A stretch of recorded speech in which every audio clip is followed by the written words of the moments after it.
जय सच्चिदानंद स्वामी जी। जय सच्चिदानंद।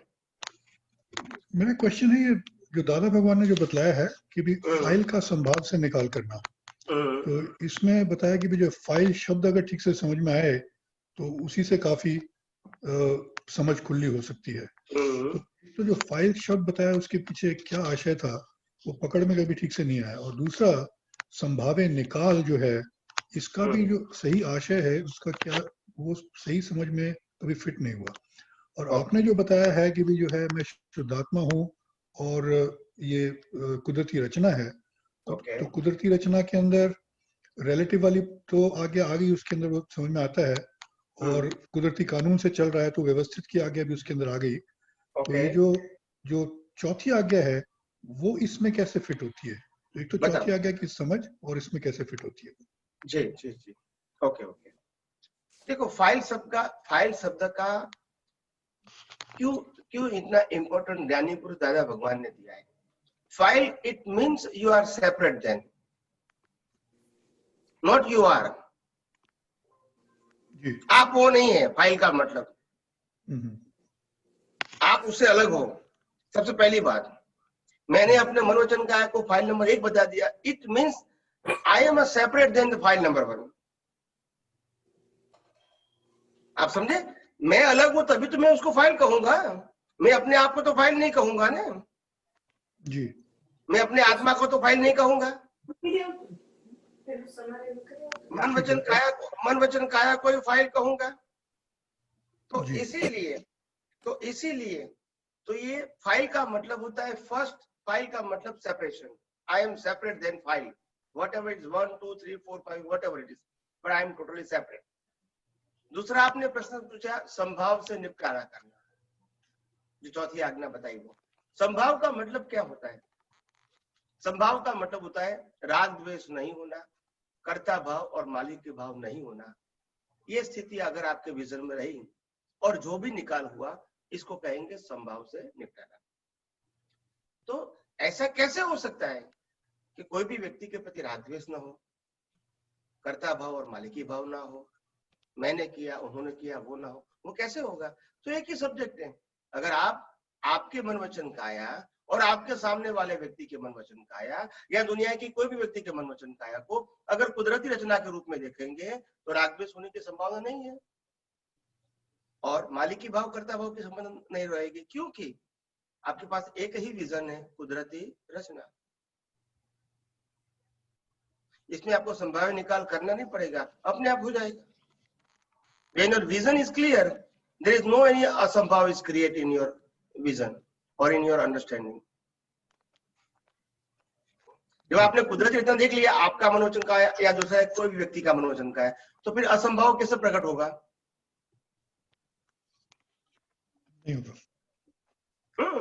It's a very simple. तो हमने इसीलिए उसको आज्ञा धर्म के रूप में पेश नहीं किया है। हमने इस विज्ञान को सिंपल फॉर्म में पेश किया है ताकि easy to understand, easy to apply and easy to realise. कोई भी व्यक्ति कोई भी चीज को जितना लंबा करेंगे इतना they create so many confusion, और ये कंफ्यूजन का फिर परमानेंट सॉल्यूशन कोई नहीं मिलेगा। फिर लोग अपना विकल्प डालते रहेंगे। एक दिन आपका पूरा ज्ञान विकल्पी बन जाएगा। फिर इसमें से बाहर निकलना आपके लिए इम्पॉसिबल है। मैं आपको सिंपल बताऊं कि आपके जीवन के एग्जांपल मैं आपको बताता हूं। आपके जीवन के 100 सोशल क्वेश्चन है, 100 अलग अलग प्रकार के। ये दुनिया के कोई भी व्यक्ति को प्रश्न करोगे, anybody can not give you the permanent solution of your social question. They give you the solution is only temporary. वो टेम्पररी आपके अंदर कंफ्यूजन और बढ़ाएगा, क्योंकि टेम्पररी सॉल्यूशन वो डूअरशिप के ऊपर बेस के ऊपर होता है। कोई भी टेम्पररी सॉल्यूशन डूअरशिप के बेस ऊपर होता है। आपको ये करना है या ये नहीं करना है, ये करना है या ये नहीं करना है।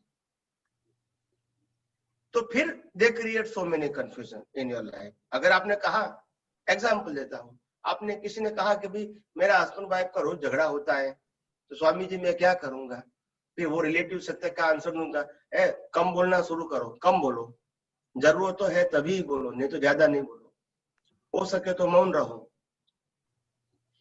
हो सके तो शक्ति मांगो उनके पास संभाव से निपटारा करने की, हो सकते तो उसमें रिलेटिव रियल देखते रहो।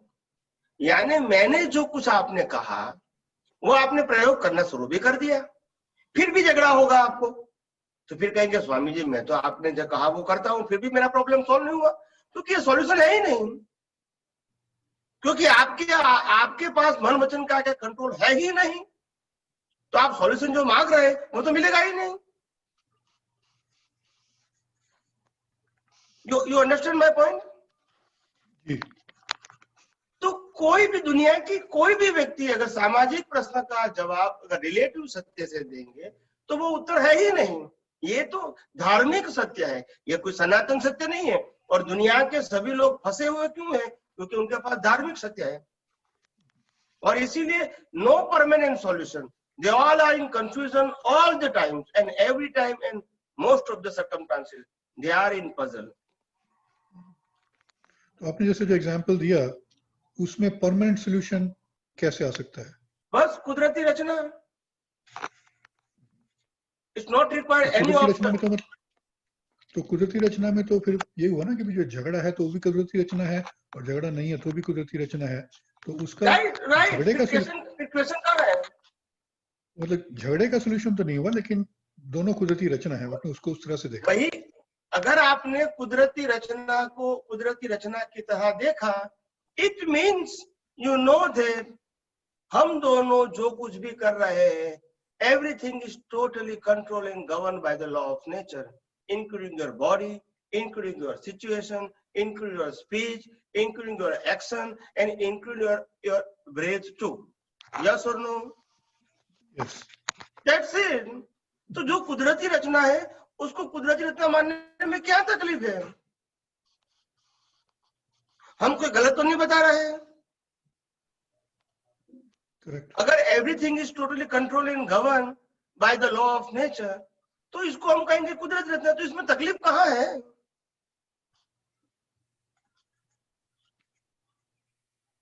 जब तक अंदर मैं खड़ा हुआ है तब तक वो पूरा उस तरह से देखने नहीं देता है, वो उसमें ये भी मैं देखने नहीं देता है, मैं समझ सकता हूँ, मगर एक बात सही है कि जो कुछ परमानेंट सॉल्यूशन आता है भले ही उसमें शायद डाइजेस्ट होने में, अप्लाई होने में, रियलाइज होने में शायद समय लगे, मैं समझ सकता हूँ, पर जो सॉल्यूशन आपको मिला है उससे आप आगे जाओगे वो ही परमानेंट सॉल्यूशन, भले थोड़ा समय ज्यादा लगे, क्योंकि टेम्पररी सॉल्यूशन तो हमने कितने अवतार वेस्ट किए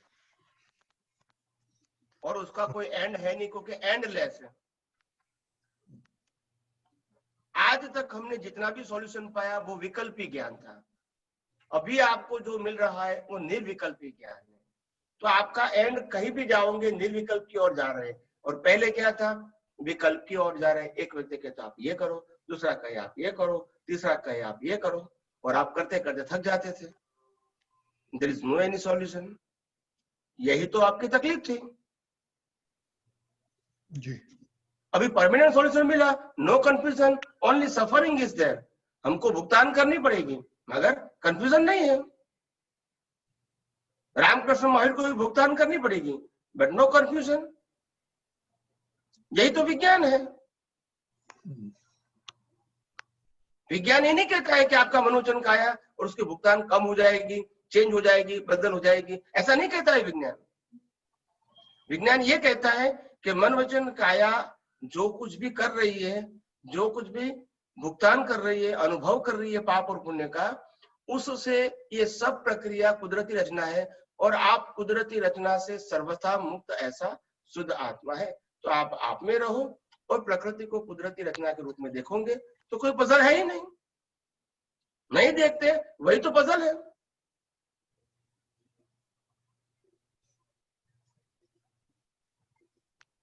जी।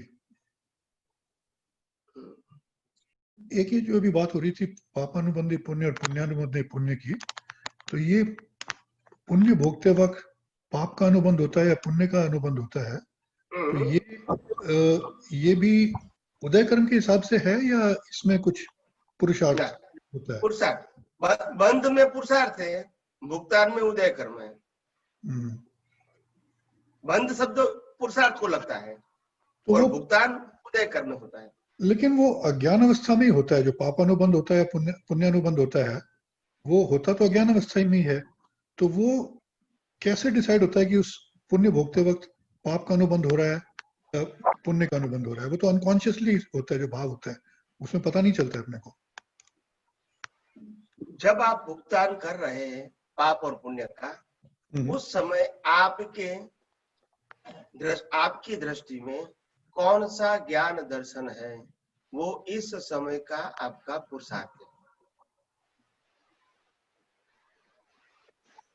जैसा ज्ञान जैसा दर्शन इज इक्वल टू योर पुरुषार्थ। आपके ज्ञान दर्शन से अलग पुरुषार्थ आपका नहीं हो सकता है।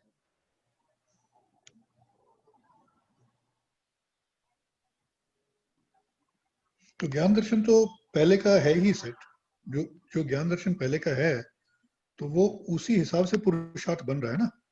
तो इसीलिए मैं कोई प्रश्न कर रहा हूँ कि भी जो है, जो ज्ञान दर्शन है उसके हिसाब से अनकॉन्शियसली अंदर भाव होते रहते हैं, तो उसमें पुरुषार्थ का भाग कैसे आया? बताओ, पुरुषार्थ शब्द वो 3 चीजों के ऊपर आधारित है।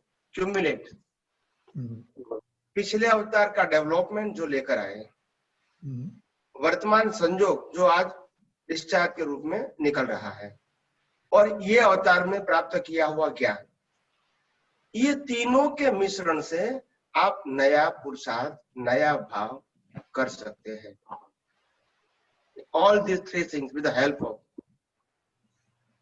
अकेला डेवलपमेंट नहीं, अकेला संजोग में नहीं, अकेला ये अवतार का ज्ञान भी नहीं, ये तीनों का कॉम्बिनेशन से आप नए भाव या पुरुषार्थ कर सकते हो। तो पिछले डेवलपमेंट पे और आज के संयोग पे तो अपना कोई कंट्रोल है नहीं ना, वो उसमें नहीं है। उसमें नहीं, मगर तो खाली आज का जो ज्ञान दर्शन मिला, उससे आप पिछले अवतार का डेवलपमेंट बढ़ा भी सकते हैं और भाव बदल भी सकते हैं। तो जो पुरुषार्थ होगा वो आज के ज्ञान के बेसिस के ऊपर वो होगा, पहले का जो है उसके ऊपर तो हमारा कोई कंट्रोल है ही नहीं। कंट्रोल नहीं है, मगर वो हेल्प तो करेगा। बिना development how you can understand the ज्ञान दर्शन। अगर आपका डेवलपमेंट नहीं है तो आपको विज्ञान समझ में भी नहीं आएगा। ये सब कुछ दादा भगवान यही तो कहते थे कि डेवलपमेंट नहीं है तो मैं क्या करूं। सबको विज्ञान बताने की कोशिश किया, नहीं समझ सके, तभी तो उसको ये मार्क देना पड़ा। अगर विज्ञान समझ सकते तो ये मार्क की जरूरत ही नहीं थी। तभी तो उन्होंने लास्ट ईयर में उसको दादा भगवान को बोलना पड़ा कि मेरे बाल की टोच जितना भी साइंस बाहर नहीं निकला। लास्ट ईयर ऑफ दादा भगवान इन हिज लाइफ। ये क्यों बोलना पड़ा? दे हैव अ साइंस, मगर बाहर निकलने के लिए संजोग नहीं मिला तो वो क्या करेंगे? वो तो उनके हाथ में नहीं है। और नहीं क्यों है? क्योंकि लोग डेवलप नहीं मिले उनको। जब बात समझ ही नहीं सके, ज्ञानी पुरुष की बात समझ ही नहीं सके, तो प्रश्न कैसे करेंगे विज्ञान के? यही तो बात हुआ ना, बात यही हुआ ना। आज मेरे को क्रिया की बात क्यों करनी पड़ती है? क्योंकि आप विज्ञान नहीं समझ सके, तो मेरे को कहना पड़ेगा आप विधि करो, आरती करो, त्रिमंत्र करो, प्रसामयिक करो, प्रतिक्रमण करो, सब कुछ मेरे को बताना पड़ेगा, क्योंकि आप विज्ञान नहीं समझ सकते हैं।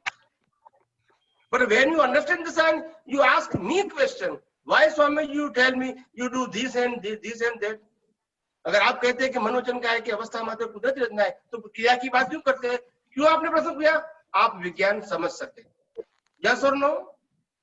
यस। अगर नहीं समझ सके तो मैं जो कहूंगा वही आपको करना पड़ेगा, और उसमें आपको संतोष भी रहेगा।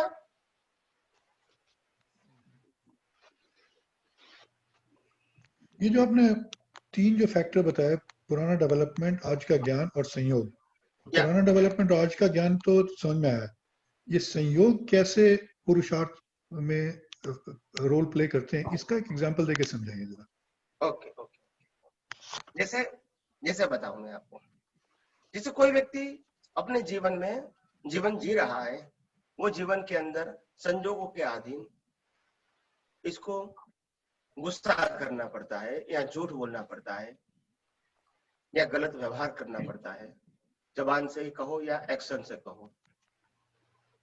ये तो उसका उदय कर्म है, ठीक है जी। मगर ये उदय कर्म के आधार से वो उसका डेवलपमेंट लेकर आए तो वो अवस्था को समझेंगे और अभी का ज्ञान है उसका उपयोग करेंगे। आखिर मेरे को ये संयोग का संभाव से निपटारा कैसे करना है, मेरे को ये संयोग कैरी फॉरवर्ड करना है, मेरे को ये संयोग में किसी के साथ रिवेंज लेना है, मेरी प्रकृति में जो गलतियां थी भाषा की, वर्तन की, विचारों की, क्या मैं उसको कैरी फॉरवर्ड करना चाहता हूं? You understand my point? जी। तो आपका जो ज्ञान दर्शन है, चाहे डेवलपमेंट के रूप में, चाहे वर्तमान संजोग में जो आपको वर्तमान वर्ष में जो आपको ज्ञान मिला है, इसका आप वो संजोग में यूज करके आपका पुरुषार्थ बनेगा।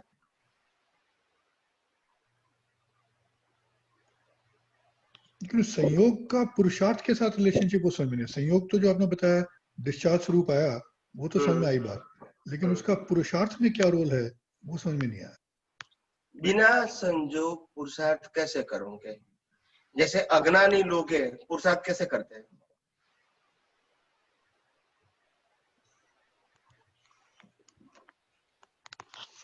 वो तो संयोग आता है तो दुख का संयोग आया तो अंदर से भाव एक किस्म का होता है। तो आपको बोलना पड़ेगा संजोग आधीन पुरुषार्थ किया, वो तो बोलना पड़ेगा ना आपको। जी। अज्ञानी को भी संजोग के आधार से पुरुषार्थ आया, मगर अज्ञानी का पुरुषार्थ संजोग के आधार संसार से लायक और सहायक था। वही संजोग में ज्ञानी पुरुषार्थ का पुरुषार्थ संसार से मुक्ति के लिए लायक और सहायक संजोगों का पुरुषार्थ रहेगा, या तो मोक्ष मार्ग के लिए लायक और सहायक संजोगों का पुरुषार्थ रहेगा, वो ज्ञानी का पद रहेगा। अज्ञानी का पद वही संजोग में संसार के लायक और सहायक संजोगों का पुरुषार्थ करेगा। ठीक है। दोनों में विजन में ही अंतर है। बाहर का उदय कर्म तो कुदरती रचना है। ठीक है, जय सच्चिदानंद। जय